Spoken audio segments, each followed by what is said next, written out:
Well, hello and welcome to the Cyber Safety News Show here on the Safety News Network. I am Adam Blue, your host, and today I'll be talking about the latest news in the cybersecurity world, including latest hacks, ways you can keep yourself safe. It's been a minute. There's been a lot going on around the world, and a lot of cybersecurity incidents have occurred too. A lot of times we hear from them at like the state level when it's like worldwide events that cybersecurity is impacting. But this also trickles down to just the normal everyday person that's just sitting behind their computer. And we're gonna go through that today with some of the news articles.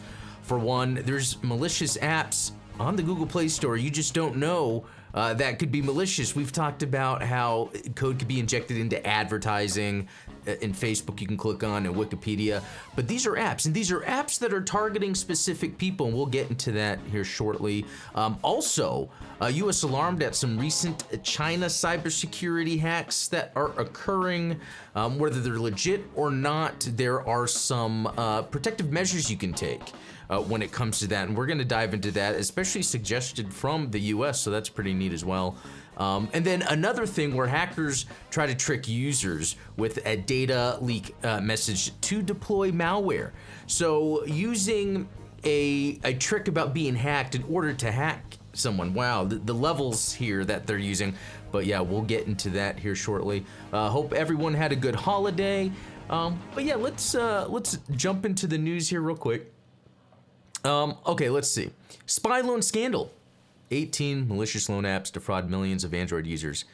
You know what? It is tough if you think about the current modern economy, the way that financial institutions can leverage people in these situations to give out personal loans, but with like a super high interest rate that could go up to 300%. It's pretty crazy out there. And so for those that are just sitting there scrolling on their phones all day, that's usually how you're downloading apps, buying things online, but you can also come across ways to get a loan. And when people see that, especially if they're in desperate need, they might click on it and install it and give their personal information, very specific and important information, to open bank accounts. And they use this to get their loans because they want that money. But these apps apparently are malicious. So let's look at this. Cybersecurity researchers have discovered 18 malicious loan apps for Android on the Google Play Store that have been collectively downloaded over 12 million times. Despite their attractive appearance, these services are in fact designed to defraud users by offering them high interest rate loans endorsed with deceitful descriptions, all while collecting their victims' personal and financial information to blackmail them and in the end gain their funds. Wow, so not only gain their funds, but blackmailing. So yeah, maybe with enough personal information, a hacker could get money, get into someone's account. But let's say there's that added layer where they aren't able to get through for whatever reason. Maybe there is some security on these users' accounts. The next step is blackmail, and that's scary, where the hacker can have just enough information to reach out to a user and be like, hey, I know this about you. I'm gonna leak all this if you don't give me money. It's pretty scary how that works. It does. So in this link, and I'll have it posted below, there's actually a list of apps, and you know, it's 18 apps, but who knows how many more are out there. So that's something to keep in mind, especially not just maybe an app you download on a phone, but what if it's just simply on your desktop computer, a website? So think about it. We're in a place right now with the economy where there are people desperate for money to pay bills, and they will take out personal loans. So we have hackers preying on that specifically. So keep an eye out. Help your friends if you know anyone else that's maybe having some hard times and you've heard them bring up maybe something about getting a loan to help them. That, you know, this could be a way for hackers, just another way for hackers to get your money, your data. It's pretty scary. Okay, so this next one here, this has to do with the U.S. So, and this is more of a government level, like I was talking about cybersecurity incidents that are occurring. And this is what U.S. says about China. Now, basically, this is just what they're saying about China and their hacking, but who knows how much hacking the U.S. has to do also in China to kind of keep them in parity to whatever means is necessary, but let's look at this. How Chinese hackers are getting access to U.S. critical systems. Often it comes down to the use of readily available malware and a lapse in security through human deception. So this speaks just on this previous topic. And I think it's really everything in cybersecurity. It's like, what can you do using a piece of malware to get past security? And it's usually a lapse in some security somewhere, usually human deception, the human element, right? So these are the two pieces right now that I'm seeing very consistent here is, can you deceive someone? And by deceiving them, can you get some malware on there to do the work? Right? Chinese hackers are able to blend in with common network traffic to evade detection in a technique security experts call living off the land. How to protect against Chinese cyber attack. On a broad scale, the NSA, along with other government bodies, advises a widespread update of passwords and enhanced supervision of accounts with elevated network access privileges. Additionally, they advocate for businesses to implement more robust multi-factor authentication methods instead of SMS-based verification, which can be vulnerable to inception by foreign entities. The use of physical security keys or hardware tokens is recommended. Yeah, so instead of using text, which we've talked about, the SMS system is wide open. It's not encrypted. And that's just going to different cell towers. You can spoof a cell tower and get someone's text message. So that's easy to do. So really, if you're getting codes and stuff through SMS, sharing passwords through SMS, not the best idea. I know, especially here at home with the kiddos, when someone wants to log into a device and they're asking for like a password for this service or that service, I will go and I'll do it myself or use the method where it's like, scan a QR code, go to the website, sign in and everything. I don't like to share the passwords over text or other means that could allow attackers to get that information. Okay. So additionally, they advocate for business to implement more robust multi-factor. We were just talking about that. Okay, the keys. Yeah, that was the other part of this. So along with SMS, you could use a hardware token. So this is like a physical device. It's usually small, USB-based. Plug it into a computer or whatever. So when it's authenticating, sometimes you'll type in a PIN and touch the key itself. It's almost like something physical that you have with you that's nowhere else that almost verifies that's who you are. And even if someone else had it, if they were going to sign in, they would also need to know your other information. But I mean, I think it's really hard in the first place to get a hardware token someone has. Like, where do they have it? They're usually pretty small, stuff like that. Okay, so for individual Americans to safeguard themselves against similar cybersecurity threats, it is crucial to, 1, regularly update and strengthen passwords. Makes sense. Make the passwords big and crazy, but at the end of the day, passwords are going away. It does say considered using a password manager. That's kind of scary to suggest. It's really up to you. Password managers have been infiltrated. So think about that. A password manager where you're all username and passwords for all your different services, that gets hacked. Yeah. I don't know about that. I would say regular update and strengthen passwords just so you're not using like similar or easy passwords. But again, it's not the layer of the password that's important here.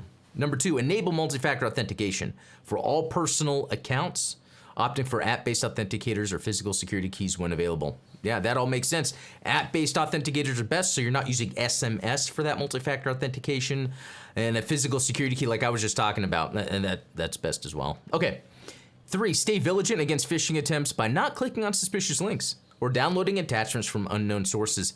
This is a big one. This is one of the easiest ways hackers can get access or information from people, is tricking them, the human deception element.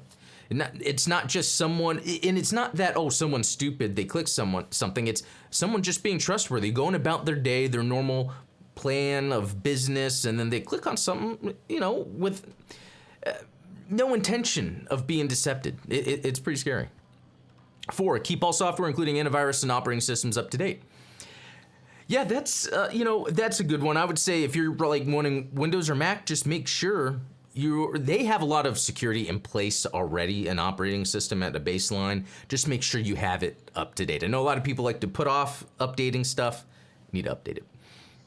Okay, and then be cautious about the amount of personal information shared online, as this can be used to facilitate targeted attacks. That's a good point, especially with social media out there. You can have enough information on you that someone could target you and then try to get into some system that you have personal information or finances in, and maybe getting information from online or social media that you're posting, using that to get to you. Especially, let's say you're going on vacation, you're posting every step of your vacation. That's someone saying, oh, look, they're out of the country. This could be a time to leverage that because their credit card or debit card, wherever they're at, might, you know how sometimes your bank will say, hey, this seems like unusual activity. This is not your location. Are you traveling? And let's say you are indicating you are.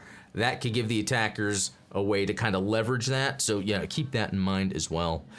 There's a lot more to this article. Link will be below, but basically the takeaway here is the U.S. is seeing the pressure of the Chinese or the state-sponsored cyber attacks, and there's things down at the individual level that can be done to protect yourself if your government can't. Maybe, I don't know. All right, here's another one. Hackers trick users with a data leak message to deploy malware. So. Weird, odd images, ad images here, but whatever. Research discovered the spread of a malicious exe file that targets specific individuals and is disguised as information related to a personal data leak. That'll get your attention. The malware functions as a backdoor executing I don't say that word enough. Let me get it. Obfuscated commands in XML format after receiving them from the threat actor. Let's see here. Because the malware is focused on specific targets, users should avoid opening attachments and emails from unknown senders. It's kind of like what we were just talking about before. There's that human deception element. So this is where not only is there a level of human deception, but also adding in a layer of trust, okay? So according to the ANLAB Security Emergency Response Center, ASEC, an email purporting to be from a cyber investigation team was sent. Furthermore, the infected exe file was pretended to be a Word document, or pretended to be. So let's see. And this looks like this is something that was done overseas. So except for the legitimate doc file, every file that was generated is, man, this guy likes the word obfuscated. And when I do that B to the F, the B to the F, I can see my lips are a little chapped. Need some hydration. Obfuscated, obfuscated. Okay, that's the word of the week for me, guys. And by the way, what's your word of the week? What's your cybersecurity word of the week that you haven't heard before? Put it in the comments below. Because a lot of times I learn a whole lot of new lingo from this. But, going back to this subject, what they were doing is, while they had malicious files that people were downloading, within it, though, like they were talking about, was a Word doc that looked legit. So it gave a sort of sense of trust from that user to be like, oh, okay, so this is legit. But really, it contained malware. And so no matter MFA, hardware key, no matter what, it's going to be deception that's used to try, at the end of the day, to get your data, etc. So, yeah, wow. Obfuscated. I'm seeing that word. I've seen this word more in this article than I think I have this year. I think so. Don't hold me to it, but I think so. Anyway, that just about does it for this week in cyber safety news. I hope you enjoyed what you saw. If so, please give it a like, subscribe. But also, here's the other part of it. Please leave in the comments any sort of situation you've gotten yourself into that's cyber security related. Have you been on the receiving end of any cybersecurity attacks? Have you maybe been on the SOC end or the security administrator yourself, that end where you've actually helped in a situation? If so, leave it in the comments below. I want to make it a regular part of the cyber safety news to share news stories from other people that are part of the cybersecurity world or victims of it. I think that would be very interesting to add to the program. So, again, thanks for watching the Cyber Safety News Show. I'm Adam Blue, and we will see you next time.